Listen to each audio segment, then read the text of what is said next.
12 নং ওয়ার্ডের নতুন পদপ্রার্থী কাউন্সিলর কাউসার ভুইয়া এইমাত্র আমাদের মাঝে উপস্থিত হয়েছে। আমরা ওনার বিশেষ কিছু বক্তব্য শুনব। আসলে আপনাদের সাথে গণেশ পূজার আনন্দ ভোগ করার জন্য আমার আশা। আমি আগামীতে আপনাদের পাশে সক্রিয় থাকার ইচ্ছা, যদি আপনারা আমাকে সহযোগিতা করেন। আমি আগামী নির্বাচনে পৌর কাউন্সিলর হিসাবে আমি নির্বাচন করতে চাই। আমাকে আপনারা সহযোগিতা করবেন। আমি পূজার মণ্ডপে আমি এতদূর ভালো লাগছে যে আজকে বয়স্ক লোকের থেকে যুবক বেশি, যে এলাকায় যুবক বেশি এ এলাকায় কিন্তু অনুন্নত হতে পারে না, উন্নত হওয়া লাগে, ঠিক না?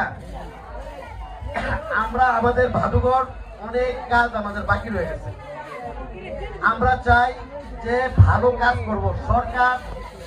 সরকার এখন ক্ষমতায়, আপনারা ভোট দিচ্ছেন ইঞ্জিনিয়ার খালেদ হোসেন শ্যামল ভাইকে, আমি ওনারই একজন প্রতিনিধি। আমি 12 নং ওয়ার্ড বিএনপির সাংগঠনিক সম্পাদক এবং জেলা যুবদলে আমি আছি। আমরা চাই ইনশাল্লাহ আগামী নির্বাচনে আমাদের পৌর চেয়ারম্যান হবে কে? বিএনপির চেয়ারম্যান হবে। এমপি মহোদয়কে বিএনপির, কাউন্সিলর যদি বিএনপির হয় তাহলে আমাদের কাজের কোনো অভাব পড়বে?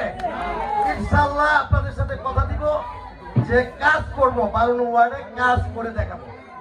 আমি আপনারা আমার সাথে থাকেন, ইনশাল্লাহ এই বাদুঘরের পরিবেশ পাল্টে দিব ইনশাল্লাহ। ঠিক আছে, আমার জন্য দোয়া করবেন। ধন্যবাদ। চাচার পায়ের আগমন